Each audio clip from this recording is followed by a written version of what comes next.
Pompey 3, West Brom 0. Where did that come from?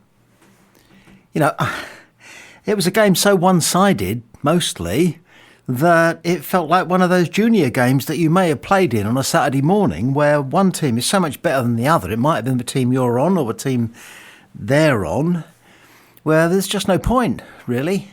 Goals keep banging in. The goals didn't bang in against West Brom, but, you know, if it was a junior game, it would have been 13-0 or maybe 13-1 because the ref would have given them a consolation goal because that used to happen. So where did that come from? I mean, you weren't expecting it. We weren't expecting it. I don't think anybody was expecting it. I don't think John Messino, I don't think the Eisners, I don't think the players, I don't think anybody was expecting, and I'm going to say it like this, Pompey to play so well. So well. I've heard bits and pieces of the commentary from the wonderful Moon and Whittingham, and they're saying, you know, oh, they're awful, they're awful. And that's one thing. But we were good. Our touch was good. Our passing was good. Our coordination was good. We were stringing meaningful passes together, not just batting it along the back line. We were putting the ball into space that Pompey players could run onto and do something useful with. We were doing... My man of the match, forgive me, is Ogilvy. Because his passing out of defence, I mean, he's been converted to a centre-half now, and his passing out of defence, mainly to Swanson, almost entirely to Swanson, is perfection. I thought he was just so good, so solid, he almost nicked one at the death, which would have made it 4-0. But I do not dispute the decision that Ali got the man of the match. It could have gone to Chaplin as well, of course. And we'll come, you know, I'll come back to it, but isn't it amazing? No, it's not amazing. If you score a goal, how much it lifts your game. Yeah, it's totally understandable. He scored a goal. He scored a good goal. He placed that ball at 60 miles an hour into the net. He placed it in there. He didn't just blast it. He placed it at speed. So he deserved to be noticed. And lots of people did as well. I thought Dazelle had a fantastic game. As he did. Everyone had a fantastic game, actually. And there was a moment in the game when Nicholas Schmidt had to make a fingertip save. And this amused me because he had to make a fingertip save from a long-range shot. And he did. And it was spectacular. And he dived and he got it over the bar. And then he walked out towards his defenders and said something along the lines of, "You shouldn't allow them to shoot from that distance," or something, you know, like goalkeepers do. But here's my analysis of that. He didn't mean it. He didn't mean it. He was very happy that he had that shot come at him. He always had it covered. He knew he could make a spectacular issue out of it. It made him look even better than he is, and he's good. He's good. And then to make that fantastic fingertip save and then go down and roll and get up and walk towards your defenders and say, that shouldn't have happened, is great psychology. I don't think we put a foot wrong, did we? No, there was the odd moment when, you know, they got a 50-50 or something. They got some scraps. Yeah, they got some scraps. You feel for the supporters, don't you? Because they're honest, true men, women and children like us. They've come all the way down from the Black Country to watch that game, to support their team, to hope. And they've got problems, big problems. And we care for them as people, but we don't care for them as a club because we want them to be below us come the end of spring. Simple as that. Simple as that. And we want Leicester to be below us come the end of spring, which with the various points deductions that it's being discussed that they may incur will happen, you know, without, even if they win every game for the rest of the season, you're going to have Sheffield Wednesday and Leicester below you. So you've only got to be ahead of one side, and hopefully Oxford United are volunteering to be that entity. But what an afternoon. What an afternoon. The weather was cool, but not cool. The weather was equitable. and the sunshine was there, and the pitch was glorious, and the crowd was huge. We could be forgiven for it being a little bit scant, a few empty seats, because we got a lot of games coming up, but it wasn't. And we were in full voice. And why wouldn't we be? Because with only a few minutes gone, Ali pulled it back and Chaplin just put it into the back of the net. Like it was a training match, like it was a practice match. It's what he does. And away he went with his shirt and everything towards the Fratton end. And you realised that he was back. He's back. He's back. The player who can do that is back.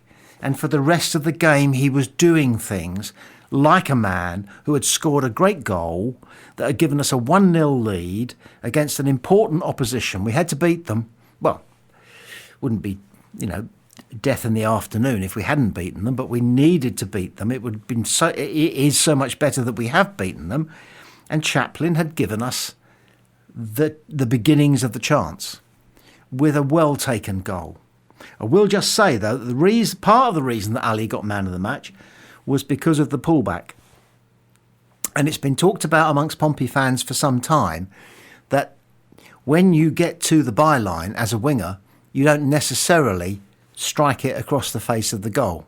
That's a good way of doing it.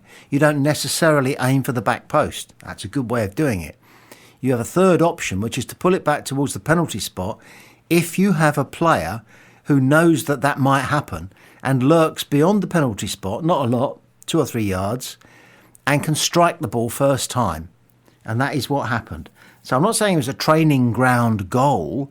What I'm saying is that Ali looked at his options and he saw, I think he looked up. If you look again, I think he looked up and he saw that Chaplin was on and he gave it to him in exactly the right spot, almost sympathetic to the right foot. So, credit to that for absolute professionalism. The second goal, it was Ali who finished it. But what a ball from Dazelle. Do people remember, were they sitting around, people in the stands, moaning about the fact that we had got somebody from QPR who couldn't even get in the QPR squad when Dazelle arrived? And look at him now. He's consummate. He's winning everything on the ground, in the air. He's always in the right place. He's a terrific defender. But coming forward, he can split a defence like Platini. I mean, that pass into Ali was almost, it's Premier League class. I'm not saying he's a Premier League player yet, but what a pass it was. And didn't Ali take it well? Didn't he take it well? He knew he was going to pull it back onto his favoured right foot. But did he put it through the keeper's legs on person? Intentionally? I think so. I'm going to think so because I want to think so. And now we're 2-0. And then, right after half-time, we got a third. And it was the new hero. And weren't we pleased for him and for us that Adams went and did it again, scored another goal in front of all the faithful. Wow, how must he feel tonight going home? Going home, getting on his phone and phoning mum and dad and everybody and going, hey, it's going all right down here. I'm enjoying myself. I'm looking at a detached house in Southsea. I mean, he's good too, isn't he? He doesn't just get on the end of the occasional opportunity. And what a good through pass from Chaplin. What an absolutely superb defence-splitting flick from Chaplin to set Adams up for that goal. And he took it, and he went away celebrating. And I think because he's such an imposing character, the referee would have given him the goal, even if it had gone over the bar. What an afternoon we've had. I hope it's been half as good for you as it has been for me. I've just been so enriched and enlightened by that, and that's what football does for us. What else to talk about? A bishop wanted a goal. Colby wanted a goal, and I think he felt that against that defence, he had a better chance of scoring a goal than against most defences.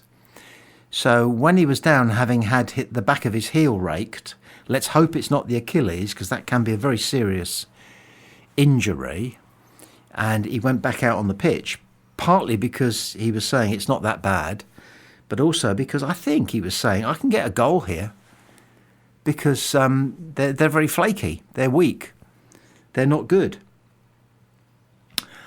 Their manager is not impressive. I wouldn't want to denigrate another human being, but I think their manager needs to expand in the way in which he does the job. I'm going to put it like that. That's being delicate, diplomatic, political. His background isn't that great. He didn't play professional football. He played something called futsal for Wales. Got a job with the under-17s at Manchester United. Drifted into American football and came back from 2 seasons in American football to manage West Brom. I hope that it works out for him as a human being, but I don't think it's going to last. And I don't think the West Brom players care for it. They don't care for the setup. And that worked to our advantage today in that game because they really weren't up for it. I listened to bits and pieces of Moon and Whittingham, and they were saying they're just not at the races. They are not here. We're going through them, like hot knife through butter. They're not committed. They're not involved. They're not bothered. There was a couple of things quickly beyond that. One of the assistant referees was making something of being hit by an object. I've looked at it back on the highlights and I don't know what it was. There is a concern that it was a Pompey fan. If it was a Pompey fan, it would have come from the stand that contained the Pompey fans that he was running the touchline of. But he was down at the Milton end, and if anyone was disgruntled, it would have been West Brom fans. And of course, I have nothing to go on and therefore nothing to allege or anything like that. But I think it's very unlikely that a Pompey fan would have had an issue with a linesperson. Less likely anyway that they would than that a West Brom fan would. So we'll see how that unfolds. And the last thing I want to say is that wasn't it great that John Messino kept up his intensity right through until 93 minutes and 59 seconds. He was still exhorting. He was still appealing. He was still demanding. He was still shouting and waving. That's good. That of course is good. That's good at any level. That's good in the World Cup final. Never mind a match that we have clearly already won and it's over. He's saying, come on, keep going. Let's get another one. Let's finish the job. Big time. So, all in all,